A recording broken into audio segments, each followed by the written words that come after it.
Hello, thank you for joining me today as we play a little bit of minifigure doctor. So we're going to take a look at some common issues that your minifigures experience as they get a little older and they get some parts get a little loose, their arms get loose, their head gets loose, their legs get loose.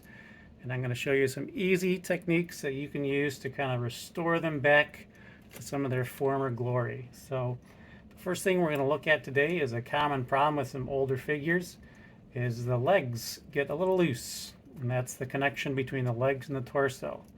And sometimes they come apart a little bit too easy. So one fix you can do for these is you take a pair of pliers like this, and all I'm going to do is reach in here and give it a squeeze. On each side, a squeeze. And what that's going to do is expand those plastic studs open a little bit and give them a little extra resistance. You can probably tell now, much more tighter than they were. They're not going to come off quite so easily. A second issue with minifigures is the legs being loose this way. When they go to kick or whatever, their legs are a little bit too floppy. And that also is an easy fix. So what I'm going to do here is take this leg off, again with my pliers, and I'm going to take a squeeze to this leg stud, to this little post. Squeeze it, but not too much. Be careful not to do it too much, but just that little squeeze. Now these legs are extra stiff, and you can tell the difference between the stiff one and the loose one. Now something you can do is you squeeze it too much and then it doesn't go on, but all then you need to do, give it a squeeze in the opposite direction, and that'll kind of flatten it out in the right direction and allow it to stick a little better. Another issue that's common with minifigures is the arms get loose. This one here, you can see she's sad. Her arm is a little floppy, a little loose. Now what you can do there to fix that, pop that arm off. And a tool that I like to use a lot is just an X-Acto blade or a razor blade. In this case, I'm not using the handle, I'm just using the blade. And what I'm going to do is I'm going to take my blade and at an angle, I'm just going to push down. Just kind of push down. I'm not chipping away plastic. I'm actually just kind of cutting into the plastic slightly and bending a little piece of plastic over. And the way Lego plastic is, it's very rubbery. You can do this without breaking off any pieces. And when you do that, you can see here, arm is back to being stiff again. Now, sometimes it won't work to do it in one spot.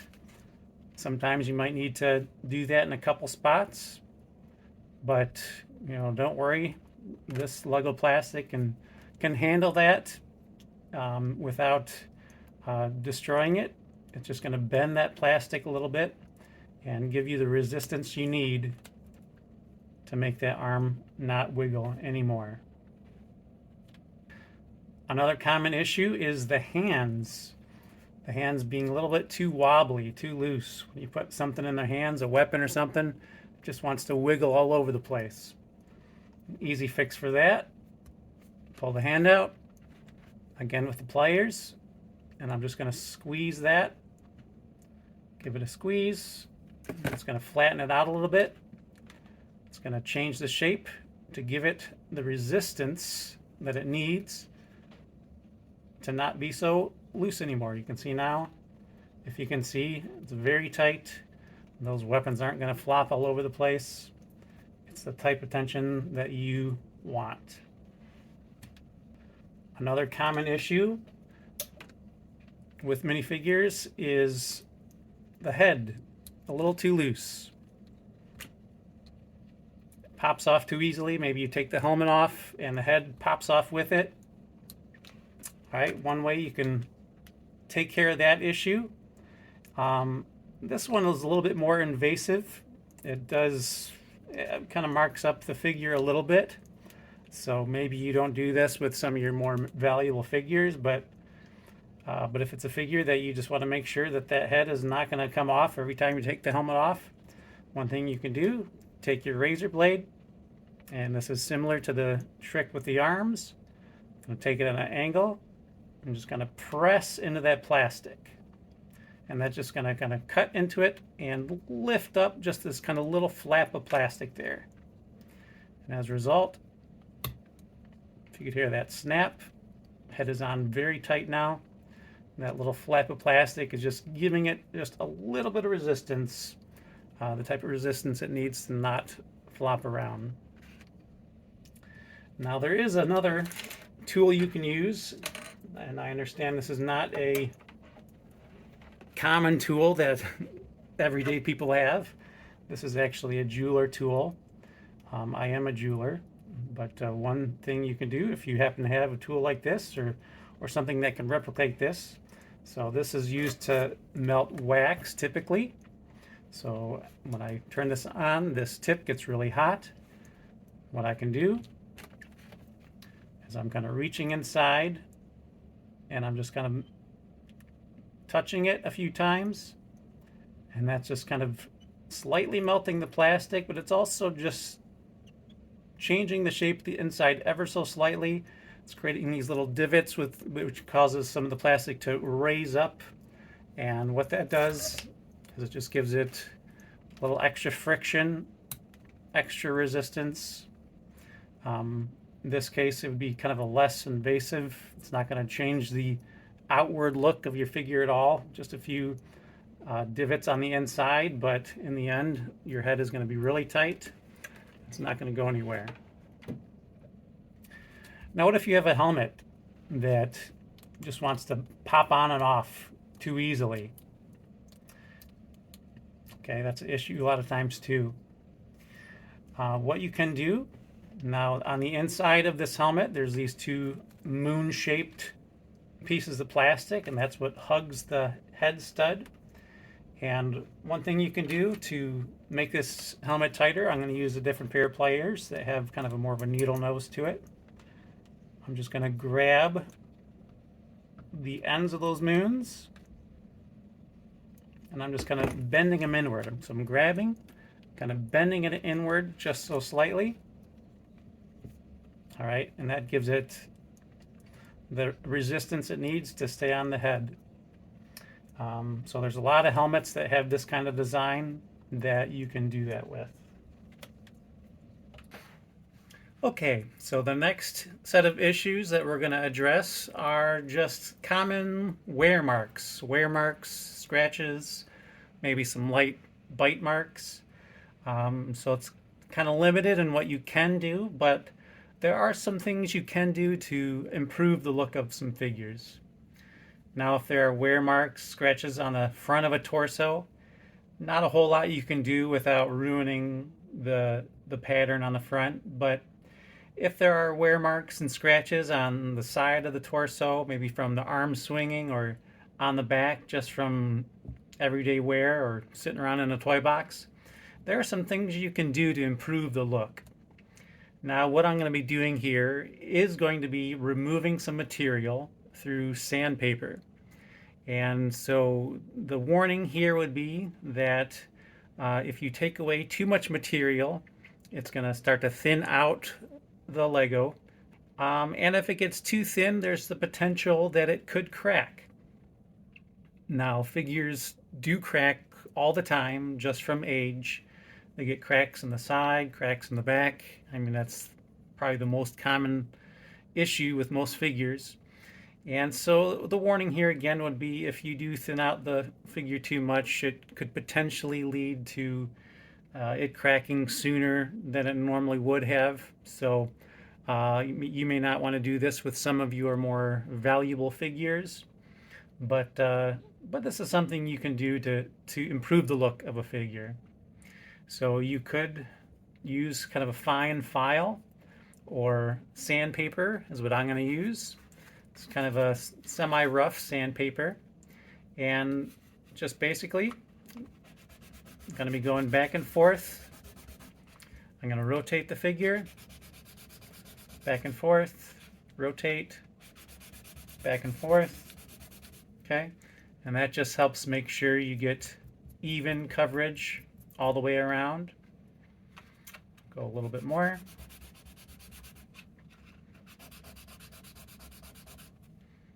Okay, well, that's a good enough start for now. I think we got off most of those scratches that were kind of light, but they were there. And I'm going to switch over to a different sandpaper. This here is a 1500 grit, a little bit finer. Again, back and forth, rotate, back and forth. Okay, so it's making it nice and smooth now.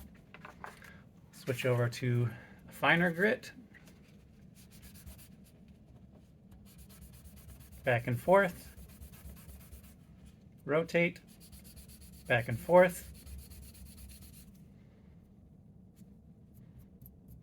All right, it's looking pretty good now.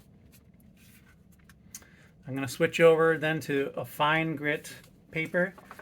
This is a 2500 grit, but I've used it enough times that it's probably less than that right now. It's pretty smooth. But when you get down to the finer grit sandpapers, you can actually restore some shininess to the figure. Give it a little bit of luster back. All right, you can tell now it's got a kind of a nice shiny gleam to it. A lot better than it was a minute ago. And as a final step, I'm going to use this t-shirt, just a regular old t-shirt. And this will kind of act to buff it even more. It can help shine up the figure just with a t-shirt. All right, so it's looking pretty smooth right now. It's got a little bit of a shine back to it. Now, if you happen to have access to a buffing machine, a buffing wheel with buffing compound, you can use that with a figure. Lego plastic actually buffs up pretty well. You can get a nice kind of mirror shine finish on it. So we haven't removed too much material. Just got past that layer of scratches, then some successive sanding paper, and it looks definitely a lot better than it did. On the sides, we can do the same thing. I'll just jump right into this paper here. Just going back and forth just a little bit. Okay, so already I don't see those lines on the side anymore. Switch over to the finer grit paper.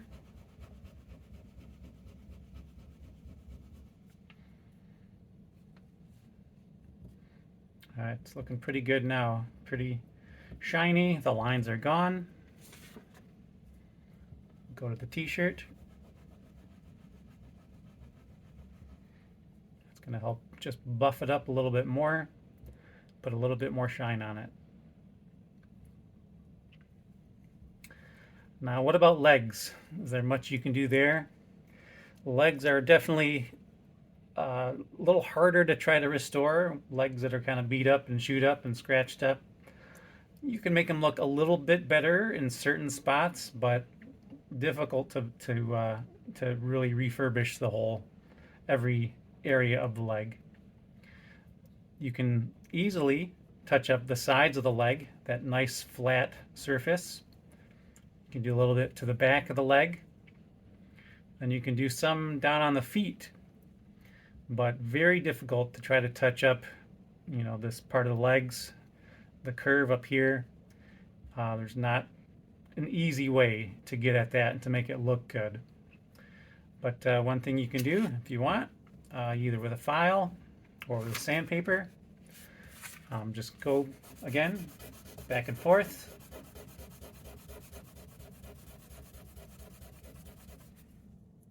Okay, so I'm kind of getting past those scratches. You can see here, this kind of a good size gouge right there. I'll go at that with kind of my heavier grit sandpaper.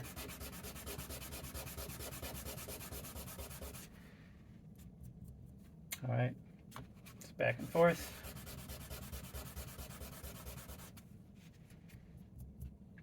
I think we got it mostly gone there. Switch to this paper.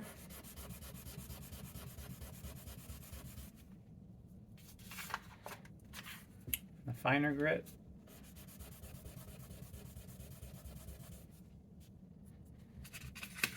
Okay, it's looking a lot better already. And then to the ultra fine.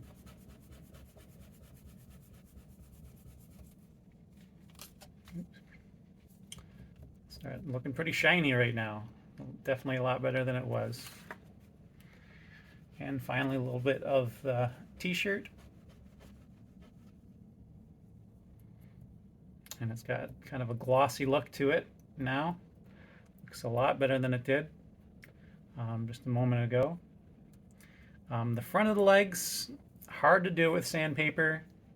You can get at it a little bit with a file.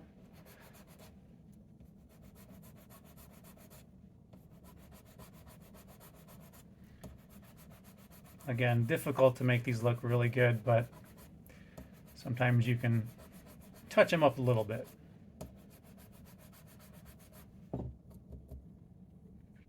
All right, just a little bit of filing there. Just kind of make it a little bit more smooth, but in the end, it's going to give it kind of more of a matte finish. I can do a little bit of sandpaper. I'll just do it kind of on the edge of the feet.